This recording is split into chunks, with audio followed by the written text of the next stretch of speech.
연관되는 찬송이라서 더욱 제가 기쁘고 감사합니다.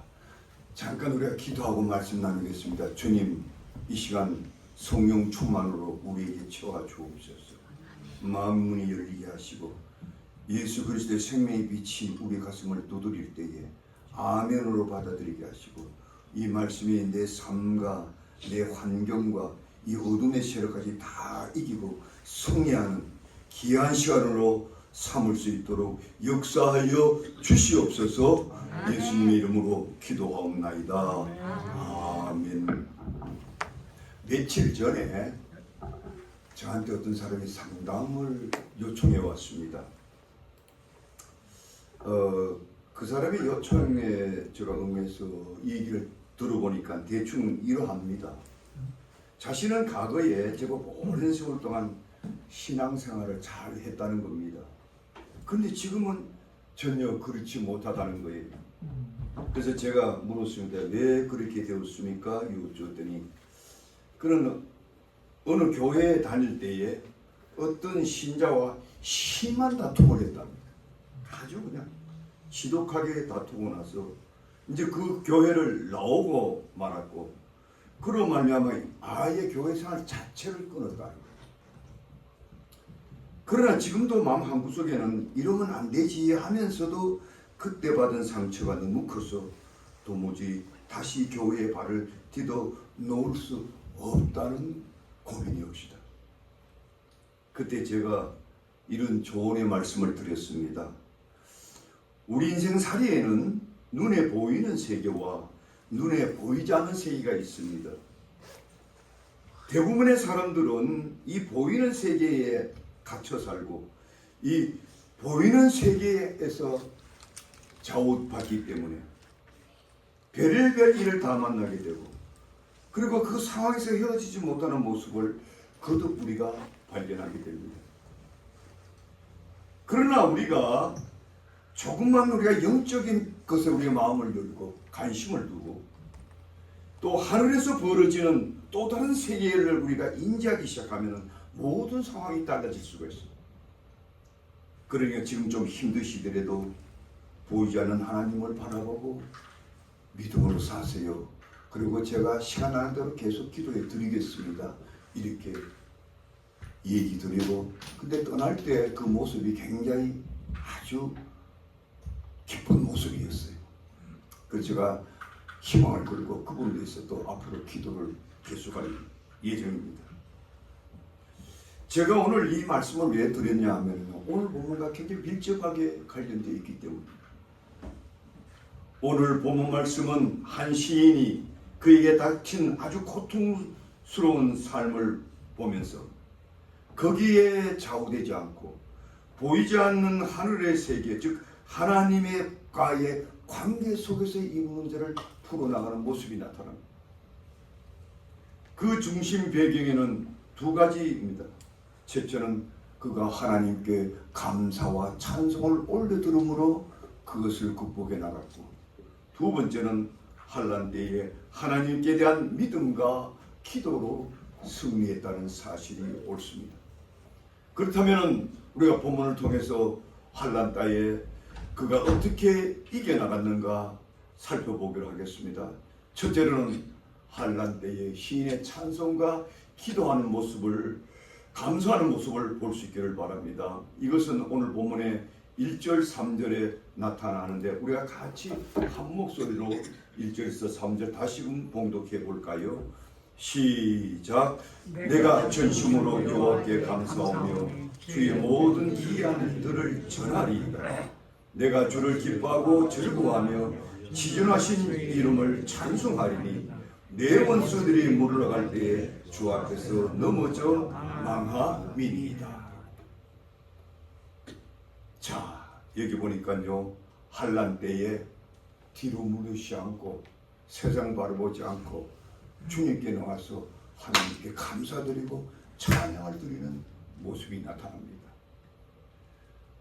그 찬양과 감사를 드리는 그 이유가 나와요. 그것이 바로 3절이 내가 원수들의 패망을 보고 있기 때문이라는 거예요. 눈에 보이지 않는데도 보고 있다는 있다는 거예요. 여러분 설교를 잘 들으세요. 그래서 오늘 다윗은 마음을 다하여 하나님께 찬양드리고 있고, 마음을 다하여 과거에 하나님께서 그에게 보여준 기적 같은 일들을 기억하고 찬양과 감사가 솟구쳐 올라왔다. 여기 과거에 있었던 기적 같은 일은 아마 그가 과거에 암몬과 전쟁을 벌였을 때 승리했을 때를 기억하고 있습니다. 이 데니치란 유명한 구약학자는 그렇게 주장해요. 저도 그렇게 보고 있습니다. 그렇다면은 왜 그가 이렇게 감사 찬송이 끊임없이 일어나느냐? 그 지긋지긋한 적들이 하나님 앞에 패망한 것을 볼 수 있었기 때문에 이 말씀. 그렇습니다. 오늘 본문의 중요한 포인트가 여기서 시작되는 것입니다. 바로 다윗의 원수들이 그의 앞에서 패망한 것이 아니라 하나님 앞에서 패망한 것을 그가 목격한 데서 있었다는 사실이다, 이 말씀입니다. 바로 이 사실이 먼저 그에게 기쁨을 주었고요, 감사케 하였고요, 찬송하게 만들고 있다는 사실입니다. 그렇다면 이러한 심성이 그에게 언제부터 생겼을까요? 그럼 아주 어릴 때부터요. 그는 그 이세의 막내 아들로 태어나가지고 그냥 가난한 집에 태어났으니까 그 시골에서 그 양떼나 치면서 그렇게 살았어요. 그런데 굉장히 용감했어요. 근데 그 어린 나이에 사자들이 나타나가지고 그 양떼를 잡으려고 하면 그가 맞서가지고 그들을 이기고 쳐냈어요. 그리고 그가 얼마나 용맹했냐면 청소년 때는 그때 블레셋의 그 이스라엘과 싸움 중에 있었는데 블레셋 대장인 이 골리앗이 그 거구한 책으로 나와가지고 막 이스라엘을 막 겁을 줬는데 그 사울왕과 그 백성들이 벌벌 떨고 병사들이 말도 못하고 그냥 숨어 있었어요.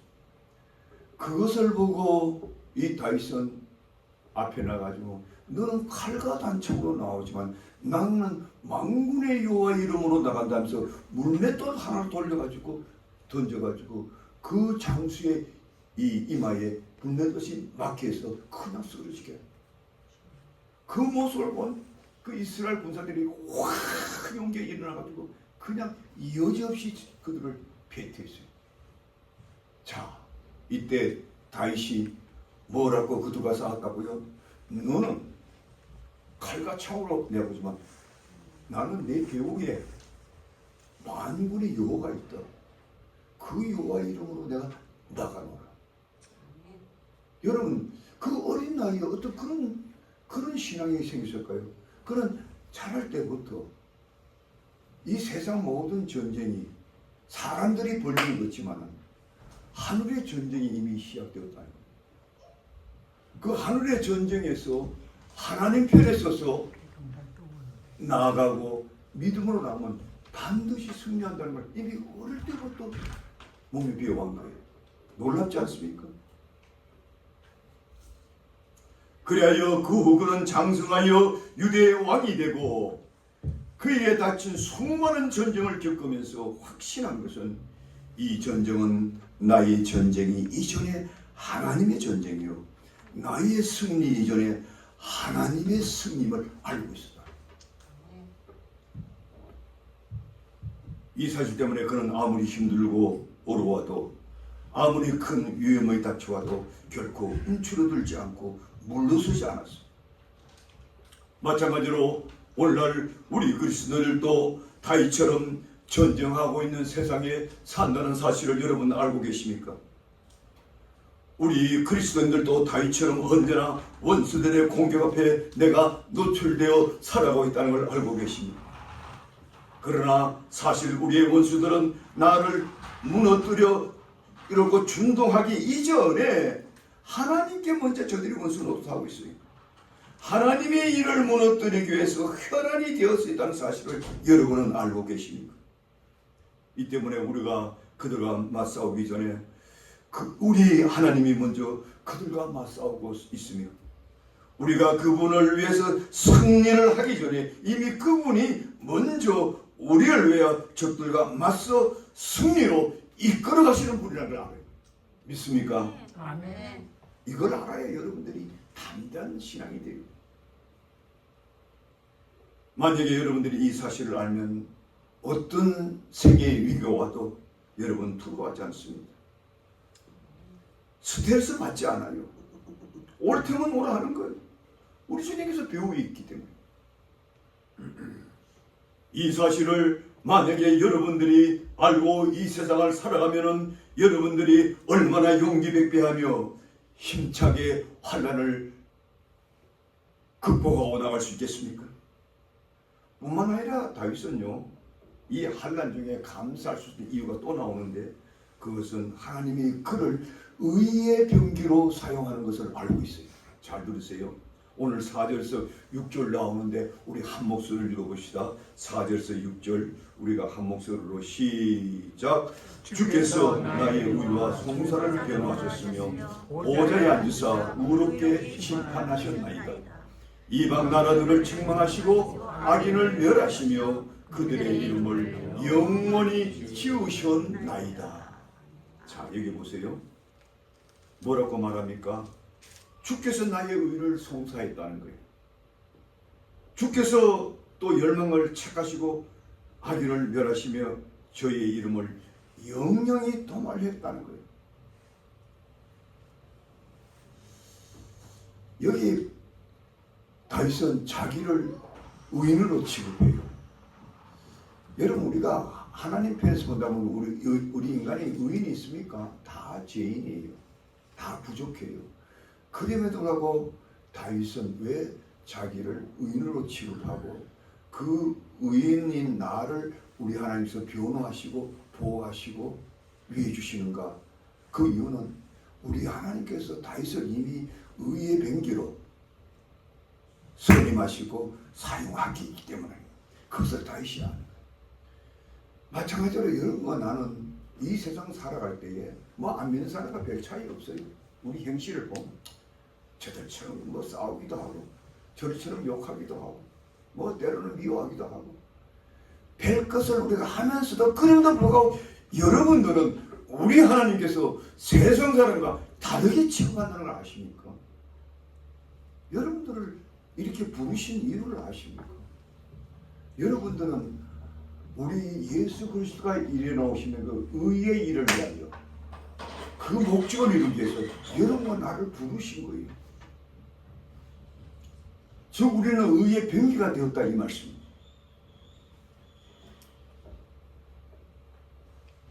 그러므로 다윗은 이미 자신을 하나님이 세우신 의로운 왕국의 지도자로 선임된 것을 확신하고 있었던 것입니다.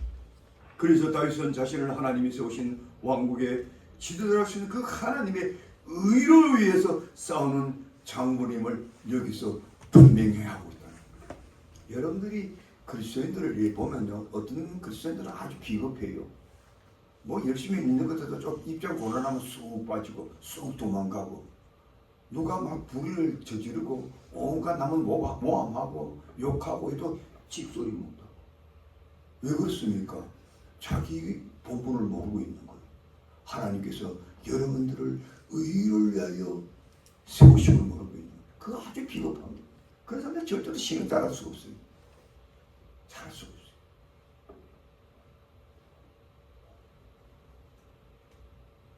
다윗은 그의 원수들과 싸울 때에 어떤 사사로운 개인적인 원수로 싸운 것이 아니라 하나님의 의의 왕국의 대표자로 싸우고 있다는 분명한 인식을 어릴 때부터 갖고 있는 거예요. 놀랍지 않습니까? 우리의 모습과 너무나 다르지 않습니까? 바로 이러한 소명의식, 이에 대한 변치 않은 확신이 얼마나 다윗으로 용기 있게 싸우겠으며 벌써 그 용기 있는 행동 앞에서 저 사람이 무너지는 그 어둠의 세계 무너지는. 이처럼 우리 그리스도인들도 다윗처럼 이 소명의식으로 충만하고 이 소명의식으로 무장한다면 결코 두려움이 없이 우리는 이 악한 시대에 우리도 승리할 줄 믿으시기를 주의 이름으로 축복드립니다. 그래요, 우리 바울사도 디모데 후배에게 뭐라고 경고합니까? 너는 그리스도 예수의 좋은 군사로 부름받았으니 나와 함께 고난에 참여하라. 디모데후서 2장 4절에는 군사로 복무하는 자는 자기 생활에 얽매이는 자가 하나도 없나니 이는 병사로 모집한 자를 위하여 기쁘게 하려 함이라. 믿습니까? 할렐루야. 여러분 그런 용기를 갖고 신앙생활을 하고 계십니까? 아멘. 그렇다면 제가 여러분께 다시 이런 질문을 드려보죠. 여러분은 지금 인생의 어떤 전쟁을 치르면서 이곳까지 오셨습니까? 여러분의 사사로운 나를 위하여 한 전쟁입니까? 아니면 주님을 위한 전쟁을 한 경험이 있습니까? 여러분은 이 숱한 인생의 굴곡 속에서 수많은 환난의 세월을 지나면서 얼마나 큰 승리를 경험하고 사셨나요? 그러나 우리 가운데 아직도요, 내 안에 있는 사사로운 전쟁의 한복판에 갇혀가지고 뭐 조그만 일 있으면 분노하고 싸우고 원수 맺고 뭐 주일로 살인을 하면서 너는 다시는 안 봐. 너 같은 인간 상대하면 내가 나쁜 놈이지. 뭐 이런 사람이 얼마나 많습니까? 그건요 주님을 위한 싸움이 아닙니다. 그건 사사로운 전쟁이에요. 그래서 우리가 오히려 마귀한테 지고 마귀의 종로 타는 거예요. 종로 타는 거예요. 여러분 이 얼마나 비극인지 몰라요. 우리 그리스도인들이.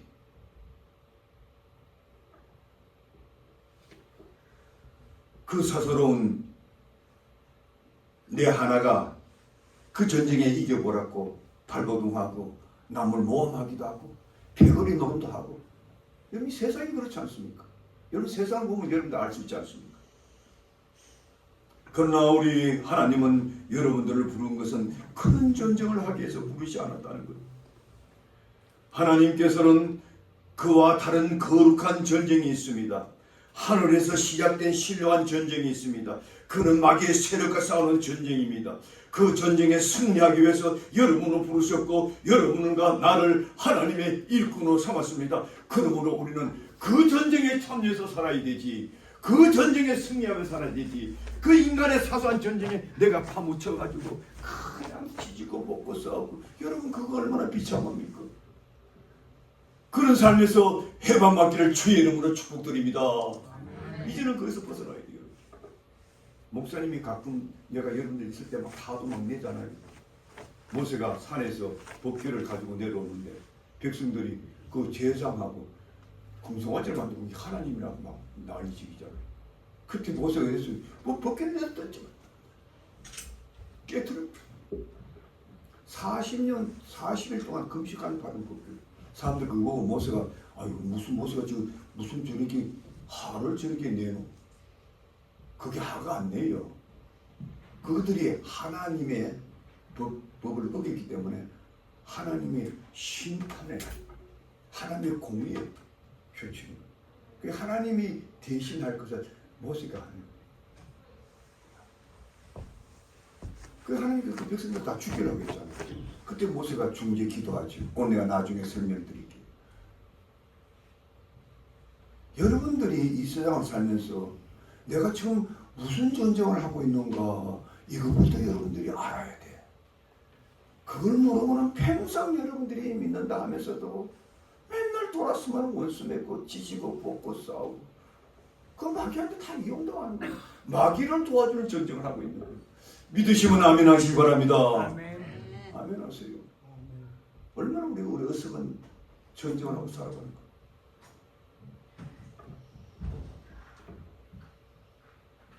다윗은 이처럼 과거에 하나님이 자기를 의의 병기로 승리하신 것을 회고한 후에 이제는 미래에도 닥칠 영적 전쟁에서 자신이 승리할 것을 내다보면서 또한 감사를 하고 있어요.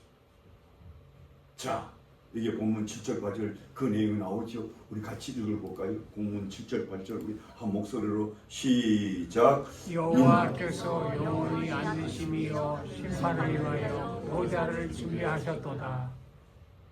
여호와께서 7절 8절이죠. 영원히 앉으시며 심판을 위하여 보좌에서 준비를 하고 계신 거예요. 또 공의로 세일을 심판하며 정직으로 만민에게 판결을 내리시리로다. 여러분 이 내용은요 전부 미래 시제로 되어 있어요. 미래 시대. 지금 일어나는 일은 아니야.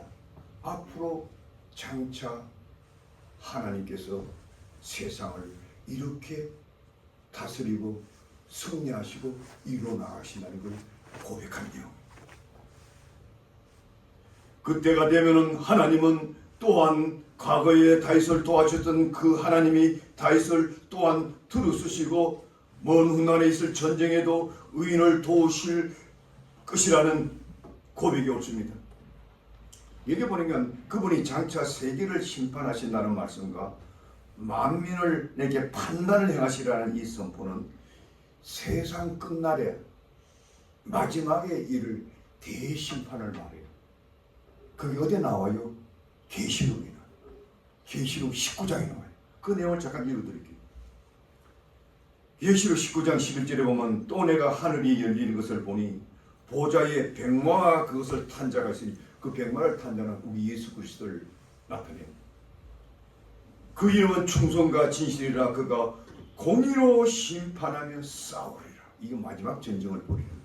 그 다음에 15절에는 그 입에서 예리한 검이 나오니 그 예리한 검, 그 하나님의 말씀을 말해요. 그 옷과 다리에 이름을 쓴 것이 있으니 만왕의 왕이요 만주의 주라.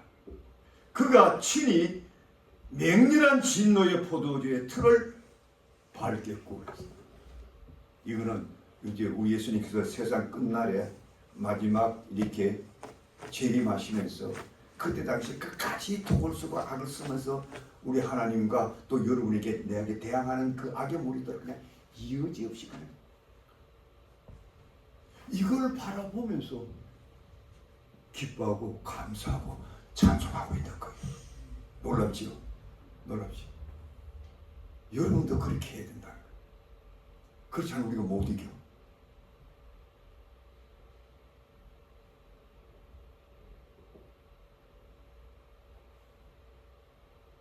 철장을 다스리는 그 건세로 그 입에 한 예리한 검으로 만국을 치겠고 맹렬한 진노의 포도주를 듣게 받았으니 그분이 바로 만왕의 왕이요 만주의 주인 예수라. 우리는 주님과 같이 한 군데에 편성되어 있잖아요. 그러면 이 승리가 예수님의 승리만 겁니까? 나의 승리죠. 우리 모두의 승리죠. 우리도 신바람 나는 일 아닙니까? 이걸 바라보면서 우리가 기뻐하고 용기를 내야 하지 않습니까? 맨날 죽을 상이 돼가지고 맨날 그냥 고개 푹 숙이고 아이고 나는 이래서 교회에 못 나가 저래서 교회에 못 나가 어떤 놈이 교회에서 나를 싫어해 저런 놈이 있으면 꼴 보기 싫어서 교회 가고 싶지 않아. 여러분 그게 뭡니까? 그거는 마귀의 편에 들어가서 마귀한테 지고 있는 거예요. 여러분도 그렇게 낮은 수준으로 어떻게 평생 신앙생활을 합니까? 그 바보스러운 신앙생활인 거예요. 여러분 설교를 많이 들었잖아요. 목사님한테. 얼마나 많이 들었습니까? 그런데 왜 우리는 예수의 그 위대한 만왕의 왕의 편에 섰어? 그 어둠의 세력과 싸우지 않고 그냥 온통 싸움에 휘말려가지고 맨날 치고받고 치고받고. 제가 가끔요 어떤 데는요 참고 참지만요 이것이 아니라 그러면 제가 마치 돌로 찍듯이 내리찍습니다. 제가 왜 찍는 줄 아세요? 그래야 우리 성도들이 정신을 바짝 차리기 때문에. 아니면 정신 못 차려요. 그냥 뭐 멍청해져가지고 그냥 너도 나도 그냥 정신을 못 차리는. 그러면 제가요 그냥 비속 찍습니다. 왜? 분리시켜야 되니까. 처음 마귀한테 종로로 가니까 그 분리시키는 거예요. 제가. 여러분 그때 정신을 바짝 차려야 돼요. 바짝 차려야 돼요. 아니면 결코 마귀 못 이겨. 종로로도만 하는 거예요.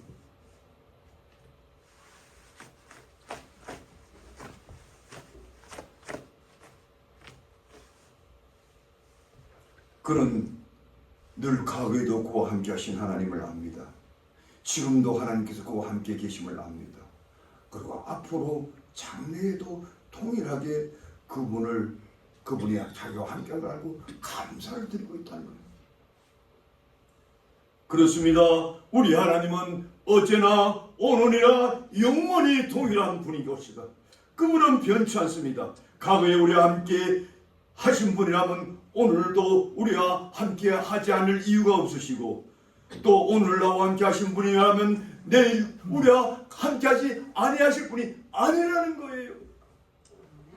중요한 점은 우리가 이 사실을 얼마나 마음 깊이 간직하며 사느냐인 것입니다. 더 나아가 우리가 환난 날에 하나님 편에서 있는 정비되어 있느냐 안 되어 있느냐, 이 차이인 것입니다. 우리 모두가 이 사실을 깊이 간직할 이유는 이제 이 세상이 때가 얼마 남지 않았기 때문에, 이 남은 때에 전쟁은 갈수록 치열해집니다. 우리가 그리스도의 전병으로 무장하지 않으면 그 승리를 할 수가 없기 때문입니다. 베드로 사도는 이때를 가리켜 원수 마귀는 자기 때가 얼마 남지 않는 것을 알고 우는 사자처럼 두루다니며 상치자를 찾느니 하고 베드로전서 5장 8절에 말씀하고 있습니다. 그래서 이 시대에는 사탄의 술책이 아주 맹렬해요. 할 수 있으면 여러분들을 믿음 생활에 실패하게 만들기 위해서 수단 방법을 안 가립니다. 수단 방법을 안 가리고 여러분들을 막 분노케 만들고, 수단 방법을 가리고 여러분들에게 상처를 입히고, 서로 불화하게 만들고, 원수가 되게 만들고, 마침내는 하나님을 떠나게 만드는 겁니다. 이게 마귀들의 전쟁이야. 어느 때까지 우리가 그 마귀의 전쟁에 휩쓸려 살아야 되나요? 심지어 하나님의 의로 군사들이 모인 교회 안에도 이 마귀가 이 전쟁을 자꾸 시켜요. 시시탐탐 교회를 노립니다. 온갖 거짓말을 교회 안에 퍼뜨리고요. 온갖 거짓 진리도 그냥 퍼뜨리고요. 온갖 세상 정욕과 탐념도 침투시키고 교회를 공격해 들어옵니다. 온갖 음란의 영도 들러들어가지고 공격해 들어옵니다. 여러분이 이에 대한 준비를 철저히 하고 신앙생활을 하고 있습니까? 우리는 이때를 우리가 살아간다고 지금 여러분 알고 계십니까? 그리고 나는 준비되어 노라 하면서 하나님 옳든 오게 하여 주옵소서, 내가 이기고 승리하고 감사하겠나이다, 이런 믿음으로 나갈 준비가 되어 있느냐 묻는 겁니다.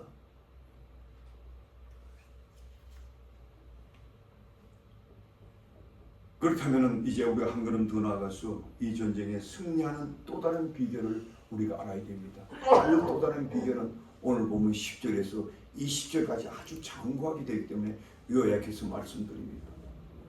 첫째는 이 환난에 대해 시인의 하나님을 향한 믿음이 철저하게 나타나요. 그 첫째는 환난 날에 주를 찾는 자를 버리지 아니하신 하나님을 알고 있는 모습입니다. 10절 우리 같이 읽으세요. 10절 한 목소리로 시작. 여호와 주의 이름을 아는 자는 주를 의지하오니 이는 주를 찾는 자들을 버리지 아니하심이니이다. 여러분들이 세상에 살다가 마귀한테 져가지고 지치고 상처나고 무너지고 고통받고, 내가 며칠 전에 어떤 사람 명담처럼 교회 가서 우연히 어떤 사람하고 막 대판 싸우고 그만 교회 떠나가지고 이제는 아예 교회에 나올 에너지까지 다 잃어버린 거. 여러분 이거요, 영적인 전쟁에 실패해서 그런 거예요. 만약에 그분이 그 배우의 그 악한 영이 그 어떤 사람의 마음을 자꾸 이렇게 에지테이팅 시켜가지고 그걸 공격했다면, 그걸 안다면은 그가 그렇게 무너질 수가 있겠어요? 안 무너지는 거예요. 절대 무너질 수가 없는 거예요. 그래서 여러분들이 영의 눈을 뜨라는 거예요. 보이는 세계에서 딱 갇혀가지고, 이 보이는 세계, 인생이라는 게 별거 없어요. 많이 살아봐야 70년 80년 그 보이는 세계에서 그냥 다 갇혀가지고 뭐 콩이냐 밭이냐 뭐 그냥 뭐 이러는 거예요. 보이는 세계에 딱 갇혀가지고 그 배우의 세력을 못 보는 거예요. 그 배우의 세계가 어떻게 진행되는 못 보는 거예요. 그러니까 맨날 이용당하고 있는 거예요. 여러분 그 세계를 알아야 돼요. 이게 다윗이 그걸 얘기하는 거예요. 지난주에 그 상담한 사람이 그 문제 때문에 상담했고, 제가 그렇게 조언을 하고도 제가 성경을 봐서 이 내용이 나와서 오늘 내가 이걸 했는데 말씀드리는 거예요. 그 사람뿐만 아니고 우리의 문제이기 때문에, 우리 삶의 문제이기 때문에, 영혼의 삶의 문제이기 때문에, 여러분의 운명을 좌우하기 때문에, 여러분의 신앙의 절벽에서 어떻게 해야 살아남는 것을 보여주기 때문에.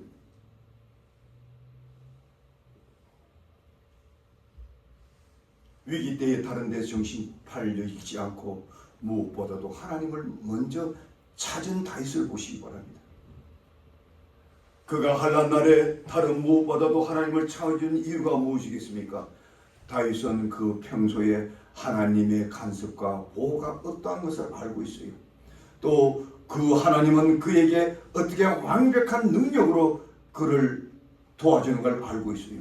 그러니까 어려움을 당하면 거기에 맞붙지 않고 그냥 하나님을 찾는 거예요. 왜? 하나님을 찾는 자를 뭐예요? 하나님께서 도와줄 걸 알기 때문에. 이게 믿음이에요. 이게 믿음. 두 번째로 그가 찾는 하나님은 위기 때에 부르짖어 기도하면은 또한 그를 부르지 않고 찾아준다는 걸 알고 있는 12절. 우리 한 목소리로 12절 한 목소리로 시작. 여호와여 내게 은혜를 베푸소서. 아니 맞아요. 12절 시작. 피 흘림을 심원하시는 이가 그들을 기억하시며 가난한 자의 부르짖음을 잊지 아니하리로다. 가난한 자의 부르짖음. 자, 우리 18절 한번 드릴까요? 18절 같이 한 목소리로 시작. 궁핍한 자가 항상 잊어버림을 당하지 아니하며 가난한 자들이 영원히 실망치 아니하리로다. 잘 보세요. 여기에 뭐라고 했어요? 하나님이 가난한 자를 돕는다. 가난한 자를 실망하지 않게 한다. 여러분 이 의미가 무엇인 줄 이해하십니까? 부자가 아니라 그랬어요. 잘난 자가 아니라 그랬어요. 잘 배우고 잘나고 권력가지고 힘있고 잘나가고 이런 자를 돕는 것이 아니라 바로 여러분과 나와 같은 가난한 자를 돕는다. 너무 놀라지 않습니까?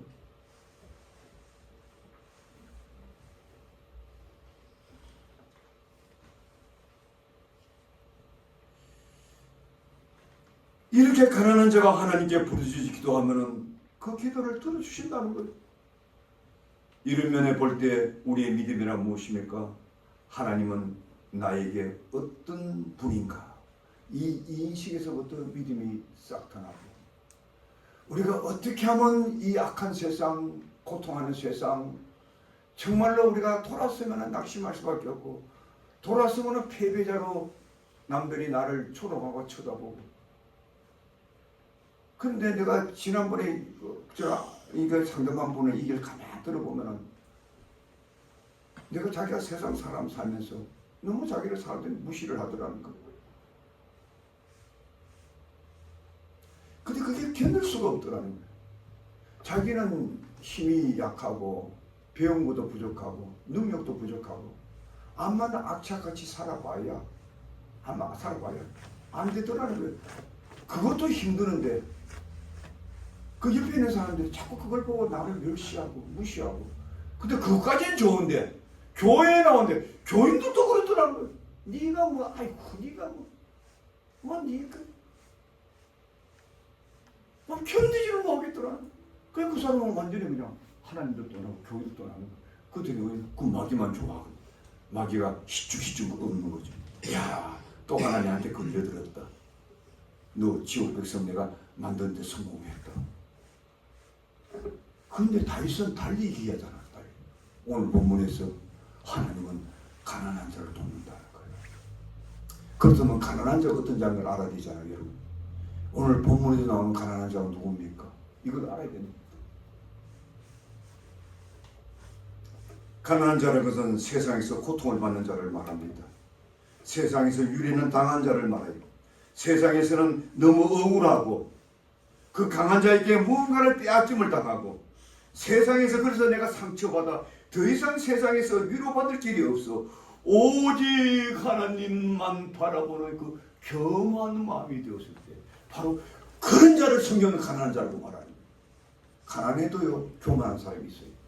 집 빚게 모르는 사람이 있어요. 자기 고집을 안 굳힌 사람이 있어요.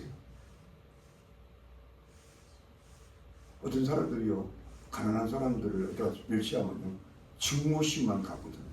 그래 네가 얼마나 잘났다고, 그래 임마 너 잘 먹고 잘 살아 이 자식아, 나는 내 인생을 살 거야, 뭐 이렇게 막 독을 쓴 사람도 있어요. 그걸로 다 마냥 이용당하는 거예요.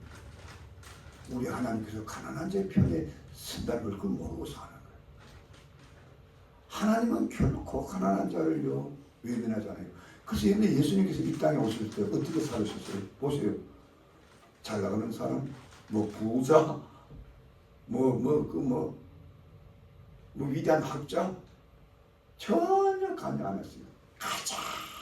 가장 세상에서 소외되고 상대할 가치도 없다고 느끼는 그런 사람들, 그 사람들 변화시키고 용기 주고 생명 주고 그 가난에서 일어날 수 있는 길을 주시는 분은 바로 예수 그리스도.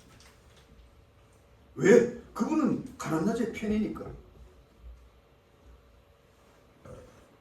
성경은 이런 자들이 주께 나와 부르짖어 기도하면은 주님은 반드시 잊지 않고 찾아주신다는 겁니다. 그래서 예레미야 선지자는 이런 자를 향해서 이런 말씀을 녹입니다. 너희는 내게 와서 부르짖어. 와서 내게 기도하면 내가 너를 들을 것이요 너희가 전심으로 나를 찾고 찾으면 나를 만나리라. 믿으시면 아멘 하시기 바랍니다. 아멘. 그런데 왜 우리가 주님을 찾지 않습니까? 왜 사람을 상대로 분노합니까? 왜 무너집니까? 왜 낙심합니까? 아 세상 대표로 되라, 나는 내 혼자 그냥 숨어 살면 되지 뭐. 왜 이렇게 합니까? 우리는 패배자가 아닌 겁니다. 하나님은 총받은 자요 믿음의 자요 우리는 하나님의 자녀의 특권을 가지고 있는 것입니다. 그러면 우리는 하나님 편에 서고 하나님께 부르짖어 기도하면 반드시 하나님을 우리를 통해서 승리케 하시는 분입니다. 이 사실을 여러분들이 믿습니까? 아멘. 우리 그리스도인은 패배자로 살면 안 돼요. 그건 비겁한 거예요.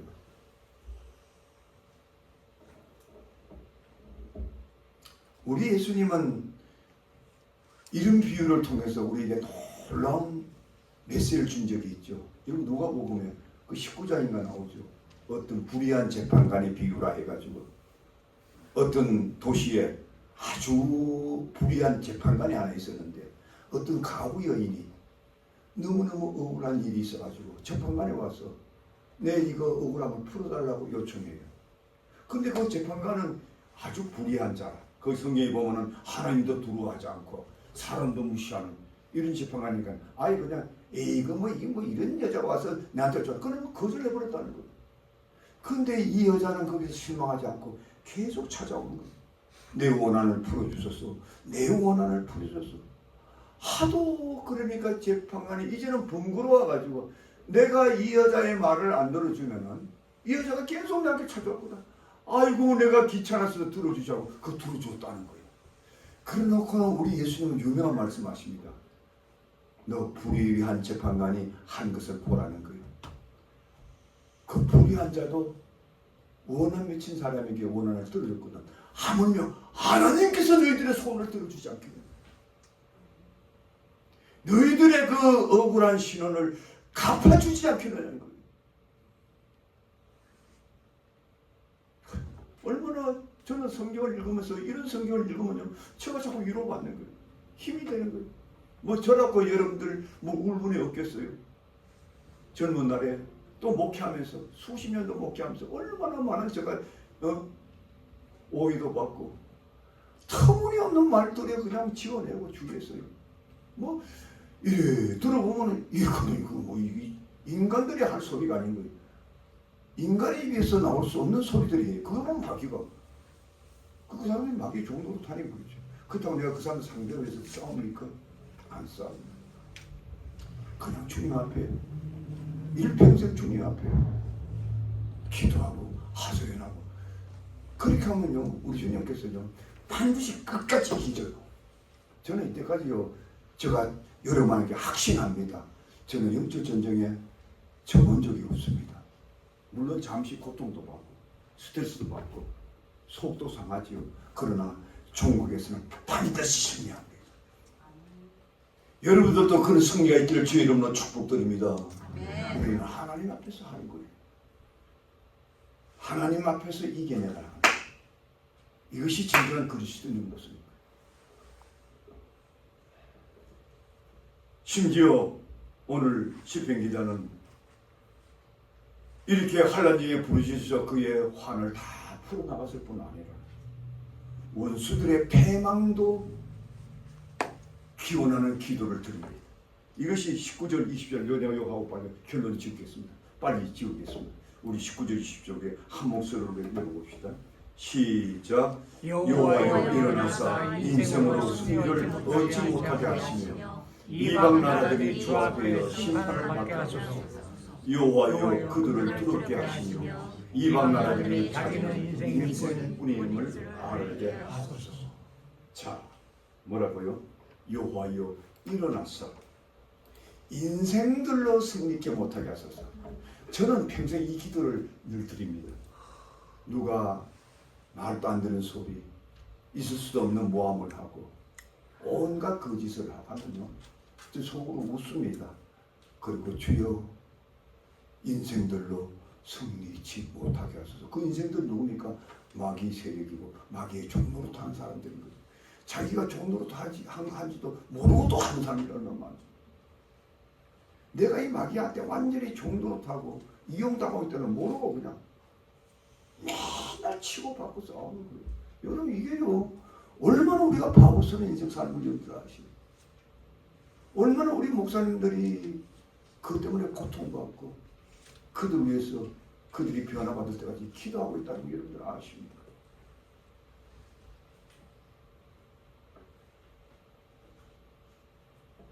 어떤 사람은 제가 이런 말씀을 드리면은요, 아이고 예수님은요 원수도 사랑하라 그랬는데 누가 내 뺨을 치면 왼뺨도 돌려대라 그러는데 뭐 좀 사랑을 좀 베풀어야 되지 않습니까? 여기서 말하는 것은 우리가 세상 사소하게 개인적으로 인간적으로 맺은 원수를 말하는 게 아니에요. 이 원수는 인간의 원수이기 전에 하나님의 원수를 말하는 거예요.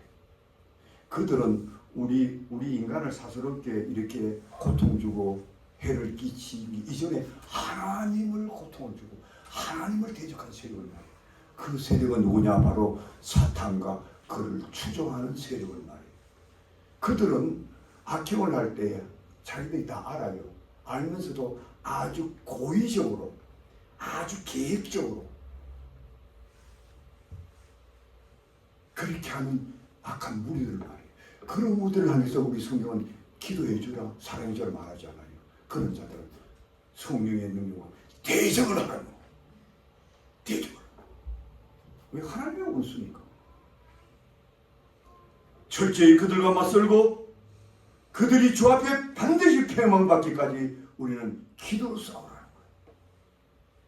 성경은요 역사적으로 이걸 우리가 지지하고 증명해 주고, 우리 조금 전에 말씀드렸던 예수님의 마지막 전쟁도 그것을 보여주고 있지 않습니까? 역사적으로 이걸 보여주는 가장 획기적인 내용은 출애굽기에 나와요. 그 17장인가 거기 보면은 우리 이스라엘 백성들을 이끌고 모세가 강야에 갔을 때에 그 아말렉이 나타났잖아요. 그 길을 방해하는 거예요. 못 가게 하는 거예요. 기가 막히잖아요. 그러니까 모세가 어떻게 해요? 젊은이들, 여호수아를 위시한 젊은이들 전쟁에 보냈고 자기는 전쟁터 안 가고 아론과 훌을 두 노인을 데리고 산에 올라갔어요. 왜 올라갔을까? 그것이 사람의 전쟁이 아니고 하늘의 전쟁임을 알고 있습니다. 그래서 올라가서 이래 보니까요, 그냥 계속 치고받고 밀고 수많은 사람이 죽고 끝이 없는 거예요. 그래서 이걸 보고 아론과 훌이 안 되겠다 싶어서 모세를 딱 앉혔어요. 모세가 앉히기 전에는 모세가 손을 딱 들면 이스라엘이 이기고, 모세가 힘이 빠져 내리면 이스라엘이 주는 거예요. 또 그것이 안 따가서 또 손을 올리면 이스라엘이 이기고, 또 팔이 아파서 확 내리면 또 지고 있는 거예요. 그걸 보고 옆에 보고는 아론과 훌이 제일 몸이 다른 거예요. 그래서 모세를 앉혀놓고 한쪽은 오른팔, 한쪽은 왼팔.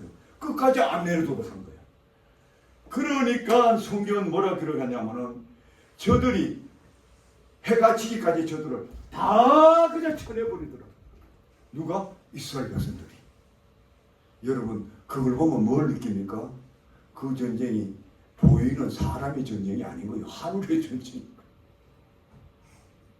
하늘의 마귀 사탄은 세상의 그 인간들을 시켜가지고 이스라엘 백성들이 그 가나안 복지 못 돼가도 구원받지 못하도 맹렬하게. 근데 그 싸움을요 그냥 똑같이 그대로 똑같이 그냥 들이 싸웠더라면 이스라엘은 100번 다 실패합니다.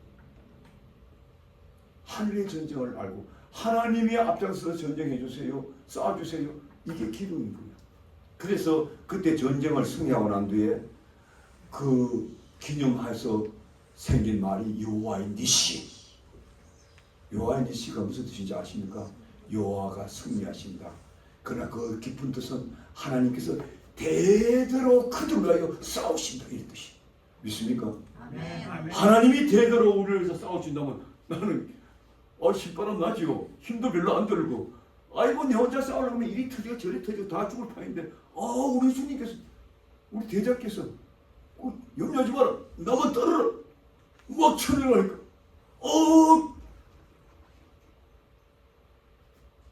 하나님이 대대로 싸워줍니다. 하나님. 그래서 바울 사도가 에베소 6장에 유명한 말을 하잖아요. 우리의 싸움은 혈과 육에 대한 싸움이 아니요 정사와 권세와 어둠의 세력과 악의 영들에 대함이라. 영적 전쟁의 세계를 너가 이해하라는 거예요. 영적 세계를 너희들이 감지하기 시작하면은 싸우는 거 싫어해. 아이고 또 이게 또 마귀가 또 달라붙고 앉아있는데 어떤 사람이 나한테 쌓여있는 닭이 들면요 그 배 위에 있는 마귀를 보십시오. 그 더러운 영, 싸움을 시키는 그 영, 그걸 보란 말이야. 믿습니까? 아멘. 그건 현실적인 문제. 여러분 살아가면서 그 배 위에 역사하는 영을 보라니까. 그러면 영이 벌써 숨어 다 움직여. 저는요 이런 영적 싸움을 평생 하는 목사이기 때문에요 그런 잔치 같은 영들은 제가 여기에 나타나면 싹 숨습니다. 싹 숨어. 왜 숨는 줄 아세요? 싸워봐야 안 되니까. 싸워봐야 목사한테 싸움 걸어봐야 그냥 뭐 하나씩거리도 안 되니까. 그 여러분들이 그렇게 돼야 될 거예요. 저보다 더 영광해지기를 바랍니다. 더 대단하시기를 바랍니다.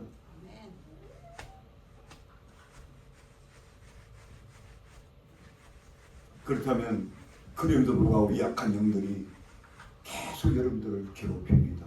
어떻게 괴롭히느냐. 시간이 없기 때문에 지금 5분 내로 끝내라고 해요. 한 서너 가지만 간단히 말씀드릴게요. 여러 형태로 여러분들을 공격해 들어오는데 아주 중요한 건 몇 가지만. 첫째로 하나님의 존재 자체를 부정하도록 여러분들에게 이끌어옵니다. 따라서 하나님의 존재를 부정하게 이끌어간다. 잘 들으세요. 이들은 하나님에 관해서 무지해서 아니에요. 너무 알아. 잘 알면서 아주 고의적으로 적극적으로 하나님의 존재를 부인하여 뭇 백성들을 지옥 사람으로 만들어가. 가부의 유명한 철학자 니체가 그랬잖아요. 니체가 뭐라고 했습니까? 신은 죽었다. 그 신부는 얼마나 많은 줄 아세요 지금요? 얼마 전에 영국 같은 나라에서는요 BHA 같은 무신론자 같은 사람이 곳곳을 다니면서 신은 더 이상 없다. 그러니 더 이상 두려워 말고 당신들 삶을 마음껏 즐기고 살아라. 막자 전세를 돌아다니죠. 미친 짓을 하고 있는. 이제 한국에도 그런 미친 자가 나왔어요. 얼마 전에 보니까 또르란 사람이 이 사람이 무슨 자칭 주장학자라 하면서 그 젊은들을 꾸려놓고 성경을 쫙 거짓말. 성경을 쫙 아이고 요놈 여기 쓰리 같은 놈이 말이야. 그것도 학자라고 다 머리에 홀딱 깎아가지고 막 그 생쥐 같은 놈 말이야. 근데 그 누님이 교회 권사예요. 그 권사님이 그 남동생이 코르게 고짓을 하고 돌아다녀가지고 평생 눈물로 지금 기도하고 있다. 이 무신론으로 이끌어가는 악의 세력. 두 번째로 끊임없이 인간의 이기심과 방종을 조종하는 무리들이 있습니다. 이미 바울 사도가 여러분 그게 뭡니까? 디모데 후서에 말씀했죠. 말세에는 고통하는 시대가 이르니 제일 첫 번째 뭐요? 자기만 사랑하고 자기 목밖에 모르는 인간으로 만들어가는 거예요. 극도의 이기심을 갖고 살도록 그걸 조장하고 건장하고 네 시집 가고 싶지 않으면 가지 말래. 결혼해서 애기 낳으면 그거 힘든데 안 낳아도 좋아. 요새는요 부모들도 그런 말 한다. 네 너무 힘드니까 놓지 말해. 뭐 그래 고생하며 살 필요는 있나. 여러분요 얼마나 무슨 그 말은 뭐예요? 깊이 들어보면 네 혼자 행복하다가 가면 그만이야. 이거예요. 극도의 인간을 이기심으로 조장하는 무서운 세상. 이거 우리가 대학에서 싸우죠. 마귀들이 한 짓거리. 뭐 하나의 세상이 흘러가니까 뭐 그럴 수밖에 없지 뭐. 이게 아닌 거예요. 마귀가 인류를 그런 식으로 멸종시키려고 합니다. 세 번째로 가치관의 혼돈입니다. 우리 인생에는 가치관은 크게 두 가지를 딱 나눌 수 있어요. 신본주의 가치관, 인본주의 가치관. 우리 다 신본주의자들이죠.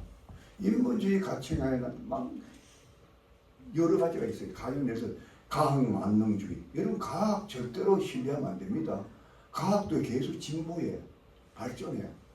오늘은 진리같이 떠들어도 그 한 세대 지나면 또 다른 것이 발견되고 그게 아니네. 그렇더니 그걸 또 성경보다 더 신뢰, 더 신봉하는 사람도 있어요. 요새는 또 뭐 이게 이제 여기 이제 소위 말하면 도덕 세계, 소위 말하면 인문학에서는 또 상대성의 원리라는 게 이상한 게 또 나와. 여러분 상대성 원리라는 말 들어봤습니까? 학교 가면 좀 많이 듣죠. 신학교 가면 가르쳐주죠. 사람들은 다 자기 절대 가치관 자기 안에 있다는 거예요.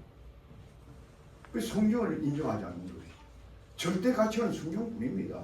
성경만이 모든 세계에서 주님 오늘까지 절대 가치. 그래서 우리는 늘 이걸 목표로 삼는 거예요. 근데 상대성주의자도 뭐냐면 그 사람에게 제일 좋으면 그 사람에게 최선이고 그 사람이 그 진리라고 이러니까 그럴듯하잖아요. 이거 그 인본주의가 그래서 18세기에 그렇게 발전한 거예요. 미국도요 그 인본주의가 발달되면서 히피들이 나오고 오늘날 온갖 그냥 미치고 돌아가는 나오는 거예요. 인간이 최고예요. 인간이 하나님이다. 인간의 죄 더 나을 거 없다. 그 사람이 그러면 앞으로 AI 시대가 되면 이제 무슨 현상이 일어나는 줄 아세요? 계시록에 나와요. 내가 계시록에 나오기 때문에 말하는 거예요.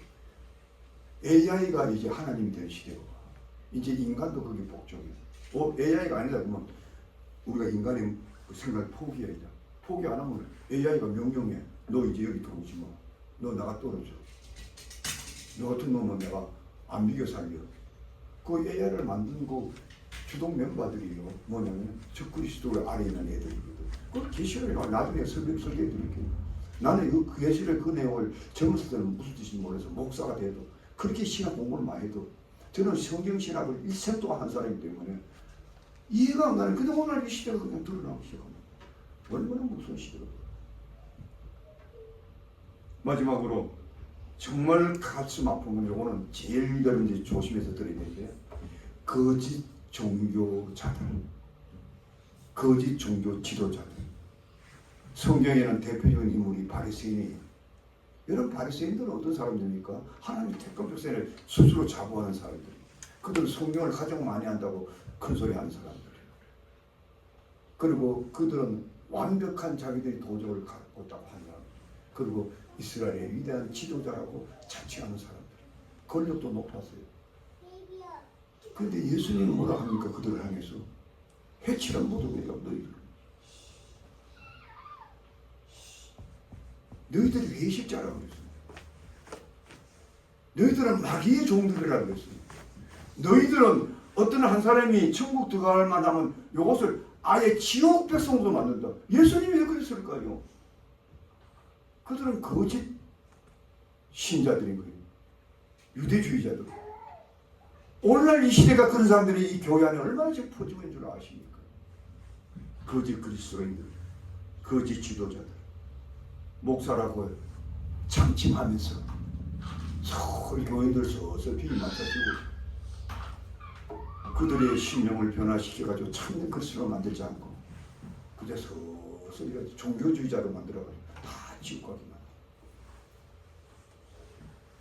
그리고 교인들도요, 율법주의자들은 얼마나 많은지 몰라요. 좀 내가 교회 좀 많이 오래 다녔다고, 성경 좀 안다고, 조금 불쌍하고 어려운 사람은 꼭 멸시하고 무시하고 말이에요. 에이, 근데 너 그러나 그따위 믿으면 교회 다니지 마. 아니, 지는 더 제대로 미치다는 게. 저는 그런 분들을 너무 많이 봐가지고, 저한테 상담하러 와가지고 한나 소리가, 아, 목사님, 나는 앞으로 목사 될 사람인데요. 나는 의사인데요. 자격증도 다 있습니다. 근데 10분도 안 나가서 나한테 다 특종이 납니다. 예수 영접도 안 하는 것들이. 그리고 와가지고 막 이 사람이 또 와가지고 막 이 말, 저 말, 이 말, 저 말, 뭐. 그 교회 나가면은 뭐, 은혜가 아니고 그 마을에 교회 나가면. 온갖 그냥 쓰레기 같은 언어들을 그냥 만들어가지고 여러분들의 신앙을 손상시키고 믿음 생활 못하게 만들어. 이 거짓주의자들, 이단들. 여러분들이 경계하고 다윗처럼 감사와 기도와 부르심과 찬양을 통해서 비록 우리가 가진 것이 없고 세상에 잘 나가지 못할지라도 하나님께서는 우리의 부르심, 우리의 믿음을 보시고 반드시 여러분들을 통해서 승리케 하시고 반드시 하나님의 나라를 완성시킬 줄 믿고 그런 담대한 믿음으로 날마다 승리하는 여러분 되시기를 주의 이름으로 축복드립니다. 기도하시오. 아버지 하나님 감사합니다. 오늘 또 정말로 귀한 말씀을 저희들에게 허락해 주셔서 우리 자신을 돌아볼 수 있게 하신 하나님 감사합니다. 다윗은 어릴 때부터 이런 놀라운 감사와 찬송과 믿음과 하나님에 대한 믿음의 부르심이 있었기 때문에 그는 어떤 위기 때도 그는 승리했다고 합니다. 주님, 우리도 그들의 신앙을 본받아서 우리가 물러서지 않고 그냥 쭉 쳐져 있지 않고 나 자신이라는 그 무서운 벽에 갇혀 살지 말고 믿음으로 담대히 믿음으로 승리해 나가는 우리 모든 성도들이 되겠습니다. 주님 축복하여 주시옵소서. 저들을 강하게 무장해 주옵소서. 그리하여 이 땅에 사는 동안 우리 예수님의 거룩한 정병으로서 군사로서 날마다 전투하며 승리하는 우리 모든 성도들이 될 수 있도록 강하게 무장시켜 주옵소서. 예수님의 이름으로 축복드리며 기도하옵나이다. 아멘.